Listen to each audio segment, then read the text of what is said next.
Olá, galera, educadores e educadoras, sintam-se todos e todas bem-vindos e bem-vindas à primeira parte da terceira etapa da programação dos namorados. E neste vídeo podcast, nós conversaremos um pouco sobre a obra Dom Casmurro, que é o romance escolhido em questão, né, que a gente está tratando na programação, sobre a obra Dom Casmurro inserida num cenário histórico, literário e principalmente escolar. Como nós, enquanto educadores e educadoras de literatura, estamos levando esta obra tão rica para a sala de aula? Que estratégias metodológicas estão sendo usadas? Que discussões estão sendo levantadas a partir desta obra? Então, vamos conversar? Então, galera, Dom Casmurro foi lançado pela primeira vez lá em 1899, dentro das confluências, das várias efervescências e principalmente da ascensão do realismo no Brasil. Então, inclusive, quando nós pensamos em termos de realismo brasileiro, nós pensamos em Machado de Assis e na sua trilogia realista, como ficou conhecido, os 3 romances além do Dom Casmurro, lançados naquela época. Então, nós temos na trilogia realista Dom Casmurro, Memórias Póstumas de Brás Cubas e Quincas Borba. Mas nós sabemos o que foi o movimento realista? Vamos refrescar nossa memória. Então, o movimento realista foi um movimento artístico e literário surgido na Europa, como não é de nos surpreender a maioria dos movimentos literários e artísticos, lá no finzinho do século XIX. E chega ao Brasil em 1881, né? Ele se aporta ao Brasil e é inaugurado, ora vejam, pela publicação de Memórias Póstumas de Brás Cubas, certo? Um romance do Machado de Assis que faz parte da trilogia. Mas qual o objetivo, né, desse movimento literário e artístico? Vejam, o objetivo do realismo era lançar sobre a realidade um olhar crítico e objetivo, né? Ele tinha a sede de contrariar o romantismo. Então, chega de derramamentos, chega dessa subjetividade exagerada, vamos olhar para a realidade e para os problemas da realidade, né? Então, dentro dos romances e contos realistas, é muito natural que se encontre críticas às estruturas sociais, às estruturas históricas, certo? Então, essas são basicamente as características do realismo, a nossa discussão.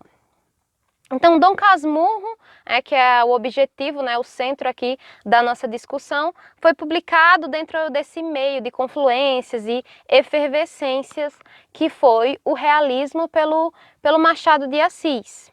E contou-nos os enlaces e desenlaces amorosos de Bento e Capitolina. Então, o enredo basicamente tem como protagonista os dois, Bentinho e Capitu, e os obstáculos e enlaces, os conflitos, as coisas que eles têm aí que viver para conseguir uma realização amorosa, certo? Mas diferente de romances românticos, né, do movimento romântico, nós não esperamos encontrar aqui derramamentos ou uma subjetividade ali dada de bandeja, certo? Não. É um romance realista, então nós temos uma escrita muito objetiva, muito cortante, então bem precisa, cirúrgica para já não bastar de adjetivos que eu estou dando aqui. Para além já das características realistas que são incorporadas à escrita de Machado, é o Machado escrevendo. Então há a ironia cortante dos seus narradores, né? O sarcasmo, certo? Então a história é tecida com críticas ao caráter dos personagens envolvidos na história, A criação da própria personagem Capitu é muito característica, não só também da história da mulher como um todo, isso a gente vai ver no próximo podcast, mas também daquela época, né? Então a Capitu é uma personagem construída com aspectos muito importantes ali daquele período, certo?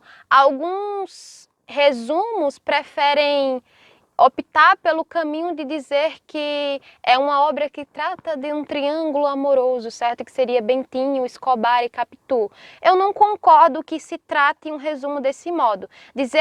Assumir que existiu um triângulo amoroso é assumir a voz do narrador da história, que é o Bentinho, certo? Então, o Bentinho reconstrói essa memória, essa reminiscência e estende ao leitor. Então, basicamente, esse seria um resumo bem panorâmico e com bastante lacunas, porque é um resumo, afinal de contas, de Dom Casmurro.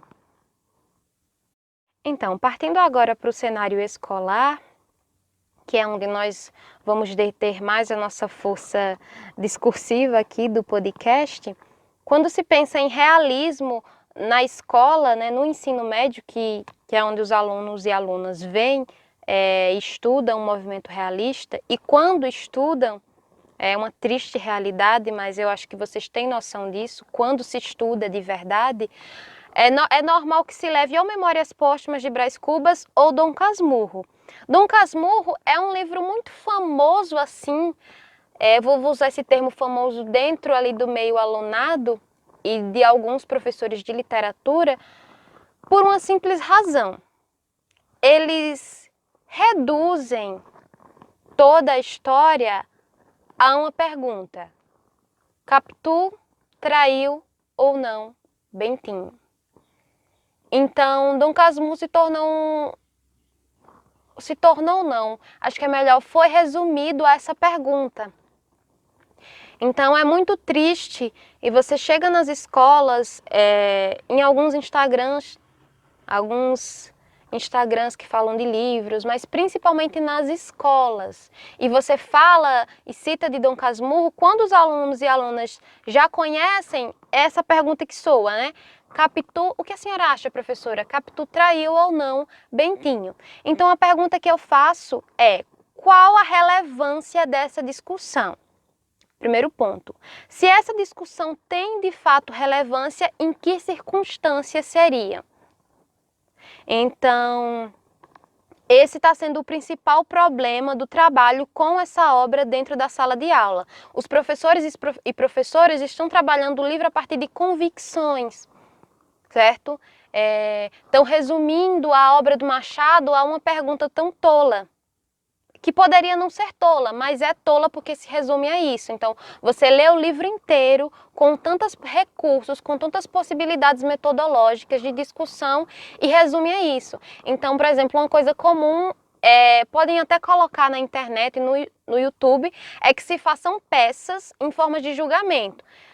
Por exemplo, a sala em feiras literárias, cada turma fica com um livro. Então, uma turma X ficou com Dom Casmurro. Então, é muito comum que eles façam uma adaptação da peça em forma de julgamento. Então, o julgamento é o julgamento de Capitu. Então, nós temos os juízes e aí temos que saber ali a réia se ela traiu ou não Bentinho.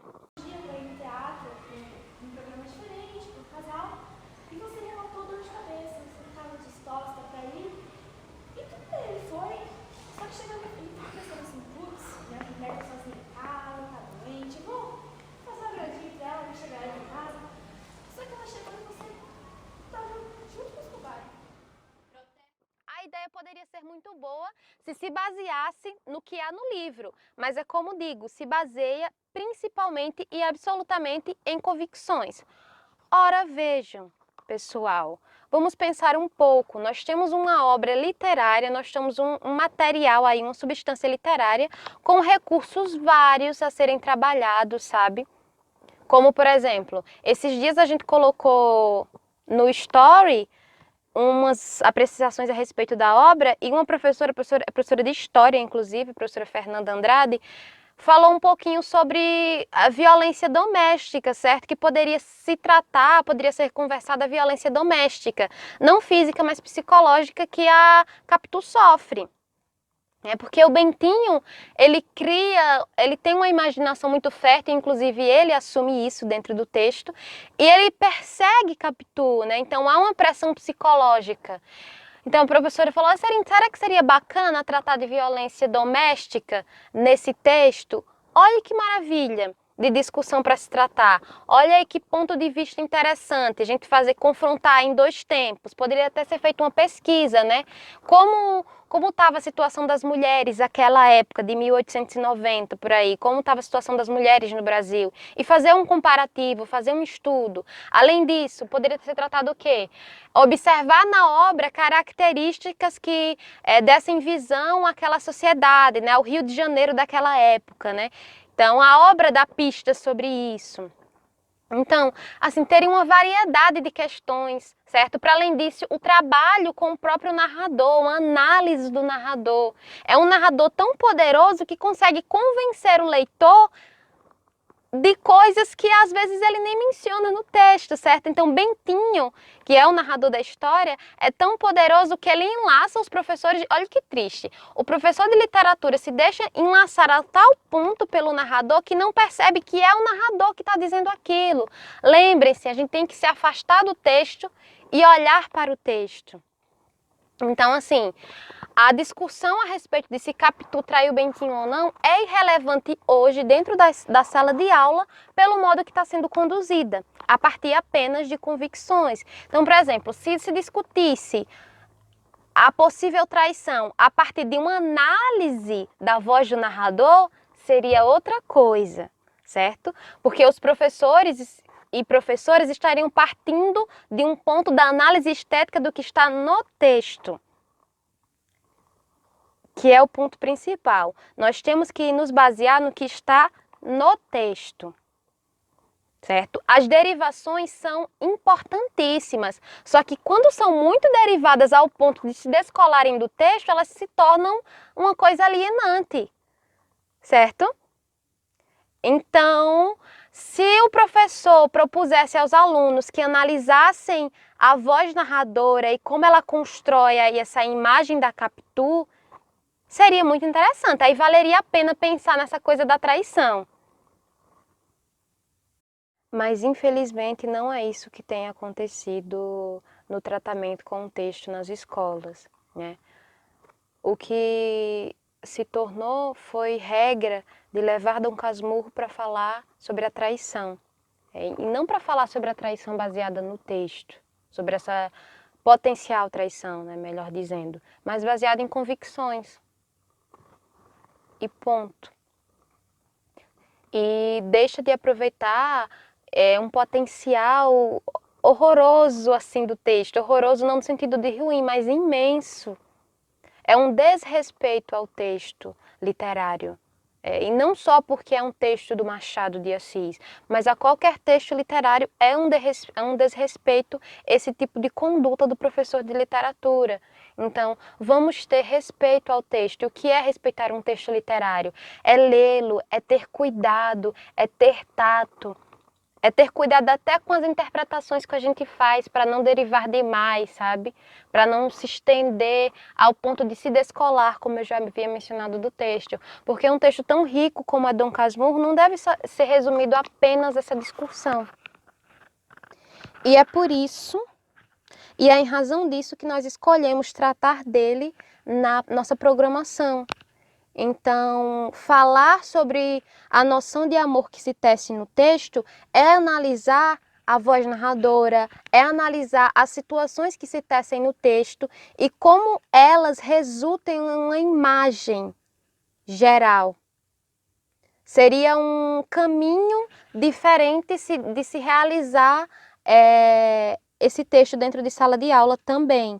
Então, vocês poderiam pensar, meu Deus, elas tinham aí 1001 obras contemporâneas para tratar e escolheram Dom Casmurro.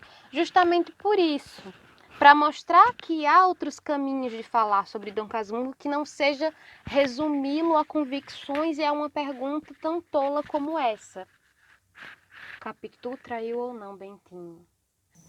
O que aqui está é, mal comparando, semelhante à pintura que se põe na barba e nos cabelos, e que apenas conserva o hábito externo. Como se diz nas autópsias, o interno não aguenta tinta.